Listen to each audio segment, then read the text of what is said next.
And welcome back to the Dino Bidala Show. Right now, very happy to welcome Khadijat Oseni to the show. She's an artistic associate with Walk ML US. It's the US walk of Little Amal. And we're going to explain what this is about, but it's a beautiful project to raise attention awareness of Syrian refugees.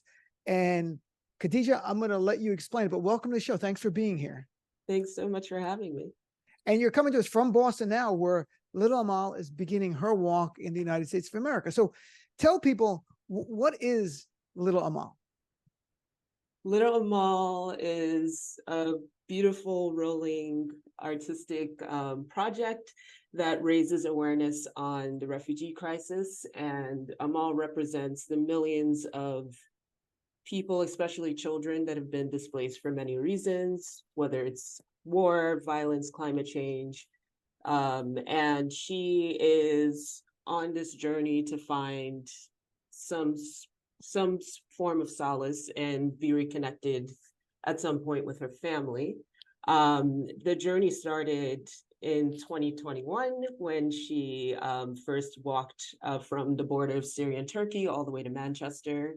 And from that big endeavor, she visited 65 different localities, which equated to about 8 or 9 countries.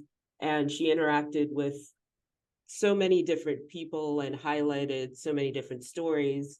And it was evident from that experience that she needed to go as far and wide as possible, because through going into the different localities, it was just really powerful to see how many people that existed invisibly in their cities felt seen by her presence and not forgotten. And that's the central message behind Amal, is to bring hope and to celebrate the potential, the vulnerability, and the humanity that, you know, exists in all of us, and just to give people the reverence of being seen. And Amal, which is spelled A-M-A-L, it means hope in Arabic. Yes. So it's this little hope. And I didn't know about Little Amal. I had heard of it, but I didn't know much about it. So we're doing a comedy show in Boston on Saturday. And they said, well, maybe you guys can do something with Little Amal. I go, oh, you could bring it to the theater. And then they explain, no, it's a huge puppet that's 12 feet tall. I had no idea. I'm like, what do you mean? What do you mean? It says little. They're like, no. So can you explain the origin of, and who made this? It's a 12-foot puppet that represents a 10-year-old Syrian refugee child. But it's a remarkable, if people go to see the website, walkwithamal.org, you'll see it. But can you share a little of the origin of who made this puppet and why it's so big and what's the significance of it? Yeah, so our producer, one of our producers, David Land, worked on this beautiful play called The Jungle, and that's where Amal originated as a character, and that play was developed in the Calais encampment in France of the same name. And actually, he initially had the idea of just investigating the long journeys that refugees have to make, and thought maybe he would take the walk initially. And you know, it hit him for a second. He's like, oh, that's such a terrible idea. Let me talk to my friends at Handspring Puppet Company and see if we can develop something that would just be used as a beautiful icebreaker and magnet to just shine a light on so many different stories. And also through that mechanism, being able to create an experience that would bring this issue to be so proximate with the community, so that we can also raise money for refugees in various countries. So they were devising different prototypes and thinking about, you know, how large she would be. And the 12-foot version, which, you know, we walk around with, is actually one of the smallest prototypes that they were dreaming up.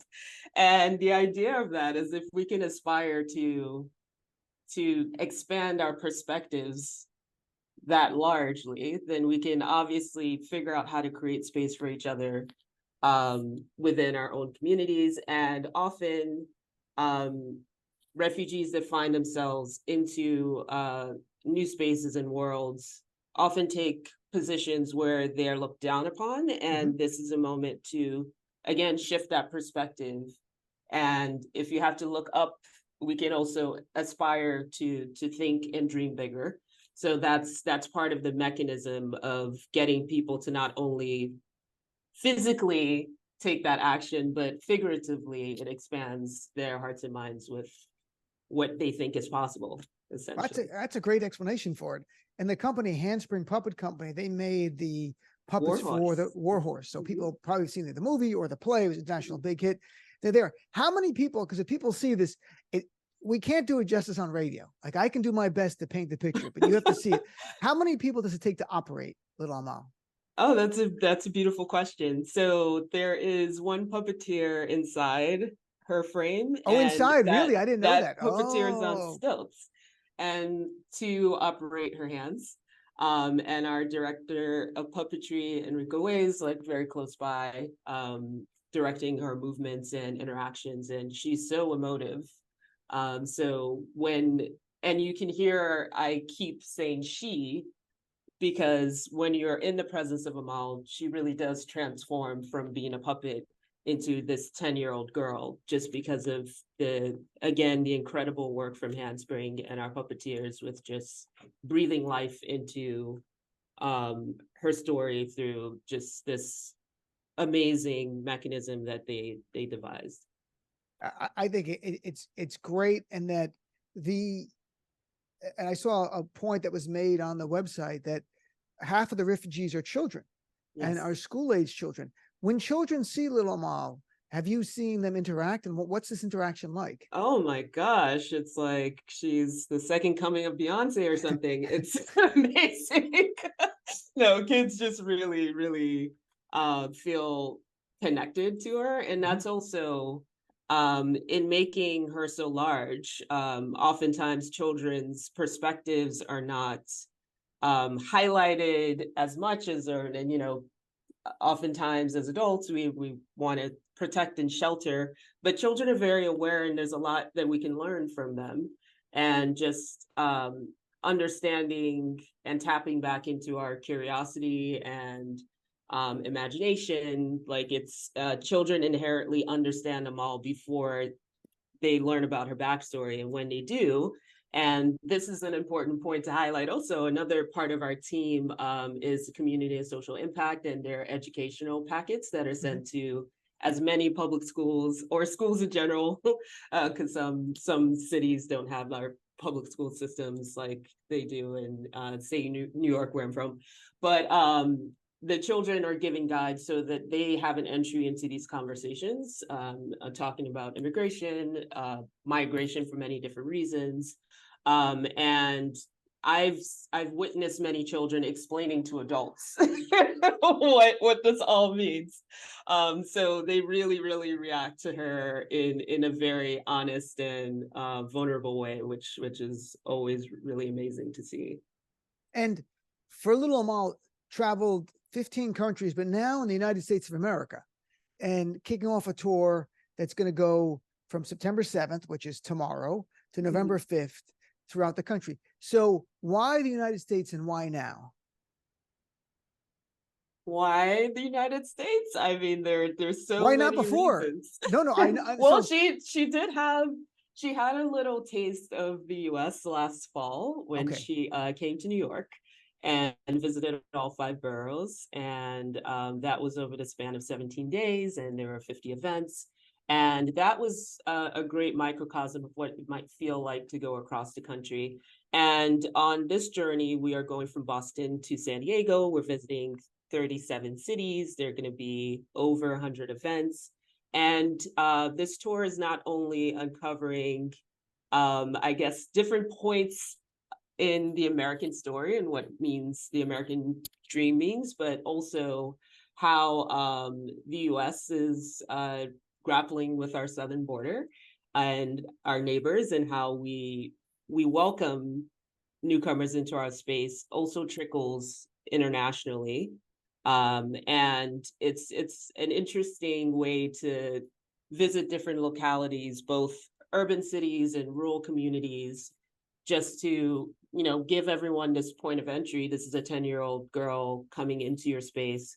She's likely frightened, hungry, She has no point of entry. How would you welcome her? What would you want to say about where you exist and why? And we're going to be spending a lot of time along the Southwest as well. And it's very exciting where we're going. So they're Hey, just, it's a balance of both traveling across to gather as many different perspectives in the US on the immigration crisis, but also where the US stands within the larger conversation internationally. I think it's going to be interesting to see in the U.S. because obviously there's certain parts of the country that are more welcoming of refugees and Yes. other parts that are more hostile. But then Mhm. again, within even the welcoming parts, you have some hostile people. I mean, I live in New Yes. York City. Not everyone here. I've seen recent polls. You know, Yes. in the idea philosophically, like, oh, we want migrants, like, oh, but not in our neighborhood, not in a building by us, that kind of stuff. Mhm. And now it's costing taxpayers money. They're seeing articles about this and like, well, how welcoming should we be? So it's perfect timing. I wouldn't go to Florida because Ron DeSantis might fly Little Amal to put him on a plane and fly him up to back someplace else because that's what Ron DeSantis does. But so when part of this is raising awareness and for give people an example, like in Boston, I saw the itinerary, a few events, public events. What is a typical type of event or two so people understand how Little Amal makes the impact in raising awareness about refugees? Well, the first point of entry is no one event is ever the same. So Ah, we partner with our local artistic organizations that have a pulse into very specific communities, and our cadence is aggressive because we want to get to as many different parts of the city as possible. So an average day would be 3 different events across a city. And we do that so that we can not only decentralize where art lives, but also where people's bodies can freely exist. So our first event in Boston is actually Amal is going to arrive by boat, and really? Into the yes, harbor, into Boston Harbor? yeah, and then we're going to Dewey Square, and it's going to be uncovering that's with our partners, Arts Emerson, and we're going to be uncovering the past and present immigration stories that have filtered through Boston. And within that, there's an acknowledgement of Little Syria, which is now Chinatown. Hmm. We are also going to acknowledge the indigenous community and history and the land that we're standing on. And later on in Boston, we'll be heading east and connecting with the Latinx community. And we're also going to Roxbury. And there's so many different stories that are going to be uncovered. And we're also going to connect with some climate change Hmm. issues while in Boston as well, with Extinction Rebellion. And again, it's all to balance out and stretch the term of what refugee means, because in our current day and age, you can be displaced for many different reasons, whether not only violence, but it could be gentrification, it could be, again, climate issues. And we really tap into our local partners because they know their story best, and we co-create with them so that we inherently uncover what's most important to the people, which is where Amal thrives. And we want to go into real communities and tell honest, authentic stories within our visit. So I hope that painted a bit of a It picture. does. I don't want to give too much away, but No, but I um think it's great. I think it's desperately needed now in this country. mhm. And I'm the son of a Palestinian refugee, so my heart really is in the place of being very supportive of Little Mall. I think it's great, and my dad was lucky enough to come here in the 50s to work at the U.S. Embassy in Jordan. So it wasn't like he was fleeing a war-torn area, but it was not like some of the refugees now who literally walk across and go over waters where they almost die, and they have to pay people who are unscrupulous to take advantage of them. And children are out there. Half the refugees are children. I can't even imagine the pain they go through now. I saw the walk has the Amal Fund and with Choose Love. What are these funds and how do they support younger people in education? So our other producer, Tracy Seward, is spearheading this part of the project. And really, that is an important undercurrent. Like the artistic events are the magnet, but our goal is to raise 5 million Wow. for refugees, especially displaced children, which is Choose Love's primary focus. And education is also part of the where the resources will be funneled within the various organizations that Choose Love partners with. And we are at 330,000 so far. And the hope 330,000? is, yeah, Mhm. and the hope is by the end of the tour, we would have raised this 5 million to support as many children around the world as possible. And Choose Love started 8 years ago, and so far they've raised 190 I'm sorry, 109 million in funding. So that's the biggest results that we would aspire for, not only bringing joy and hope to the communities on the ground with the artistic events, but that we can also financially support as many refugee children as possible. Is that more of the lasting impact? I mean, seeing Little Mall, I imagine, is awe-inspiring because just looking at the images of it and people seeing it and you're Definitely. raising awareness. But is the tangible legacy of Little Amal the money that's raised to help the refugee children? It's all of it, because we are blessed that we can bring something tangibly Mm-hmm. to support refugees around the world, but also with the artistic events and getting people to see where they exist in a very different way. Because after this experience has left, there's still that lasting memory. If you turn a corner, you'll always remember that you encountered a 12-foot puppet. I know it's huge. I got to tell people you have to see, people have to go to walkwithamal.org. But so Yes, it's not, so the encountering is one part. So that's important. right. Raising awareness. It makes people hopefully ponder, contemplate refugees, what their situation is like, that they're walking and Exactly. walking and walking. And it humanizes their stories and experiences for sure. And how has been the response in other countries? I don't know if you've traveled with it. I know you're the artistic associate with the walk here in the US, but have you traveled with it, or have you seen some of the response in other countries? And what can you share, like in Europe?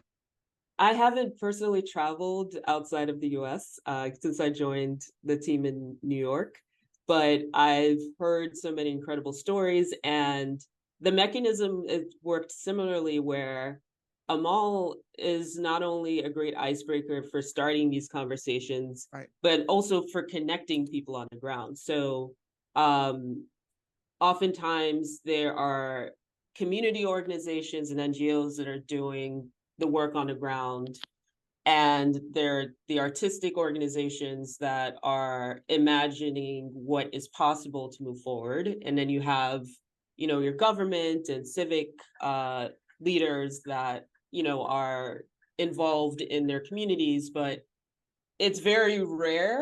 And in some cities, it's a natural ecosystem where all three of those come together.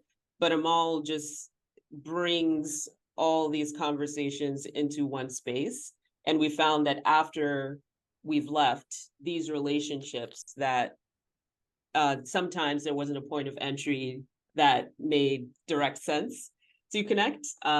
She has created this glue and has transformed the city in that way.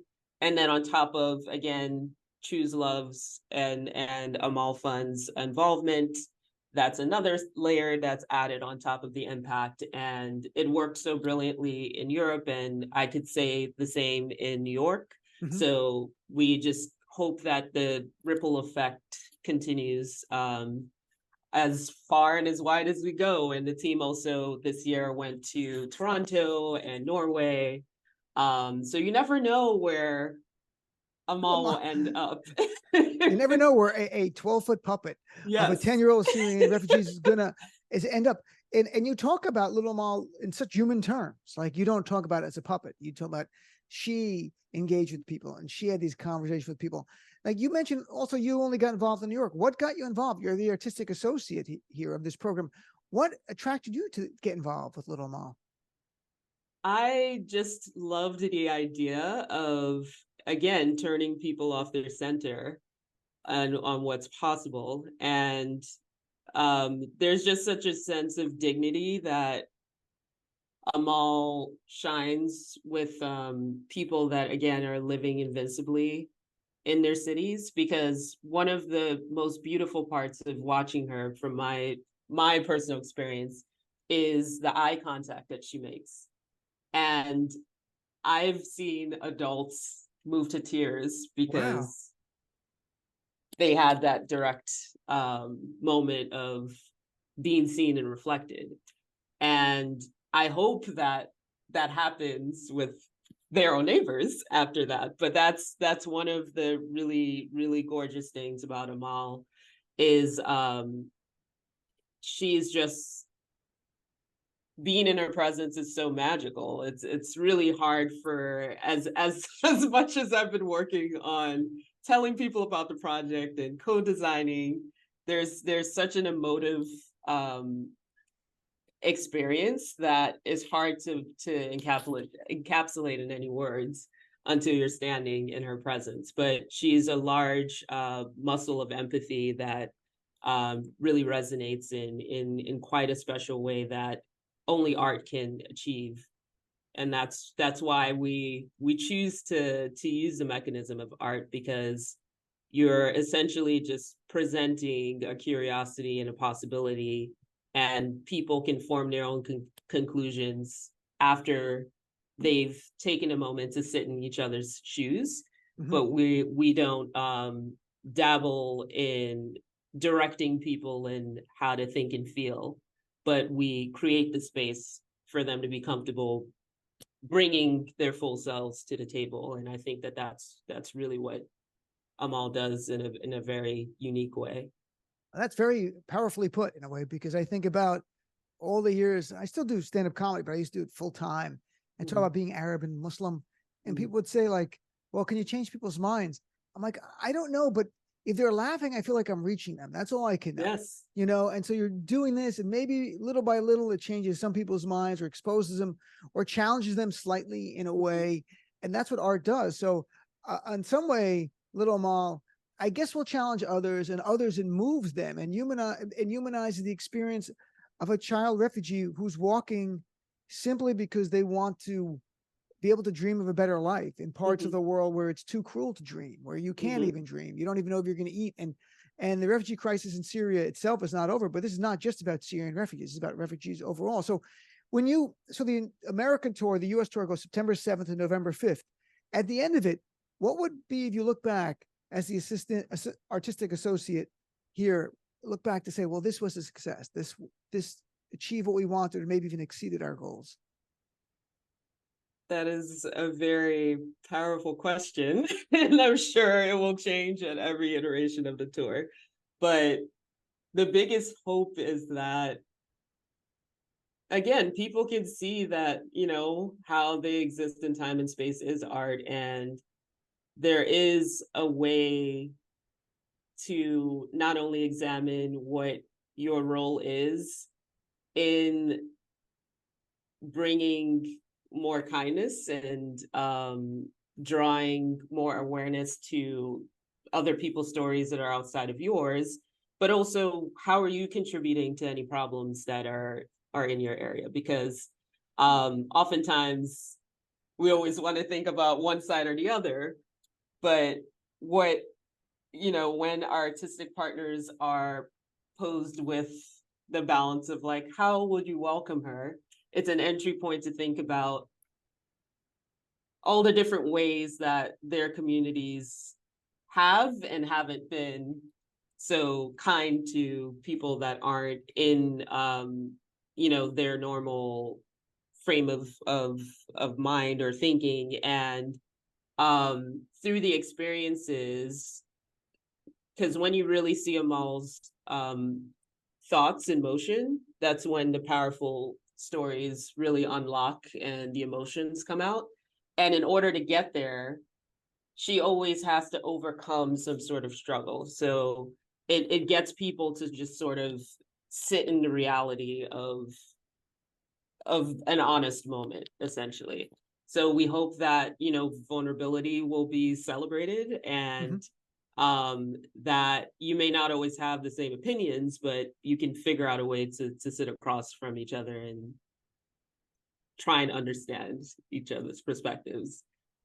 And That's again, if we could raise the money sure. for as many children that have been displaced, that would be such a great marker of success as well.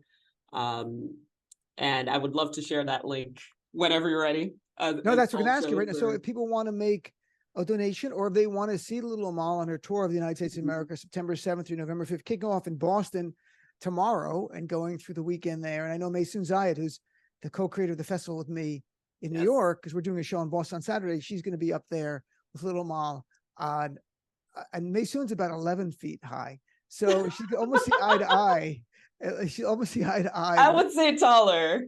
maybe Mason's actually taller. So we'll see. But if what's the website if people want to donate, find out more, see Little Amal in person, where can they go? Well, they can go to walkwithamal.org, and all the information is there for our events, the Amal Fund, also our local partners across the states. We are partnering with thousands of great organizations and artists, and we may. It's often common that when we start our journey, more more adventures get added along the way. So we might have more of events that will be listed as we are live tomorrow. Mm-hmm. But it's super exciting that we're finally here, and the city of Boston has been great so far, and we can't wait for her to just be in the streets and meeting so many children, and hopefully we all get to dream a lot bigger after this. Well, I wish you the best with it. It's such a great project. Again, walk with Amal, amal.org. You can check it out there. Khadijat, thank you so much. And good luck with this. Best Thank wishes. I you. hope you change a lot of minds and raise a lot of money for a great cause. And hopefully I'll get to see Little Amal myself in person at Yes, some point. I hope so too. All right. Take care. Have a great day.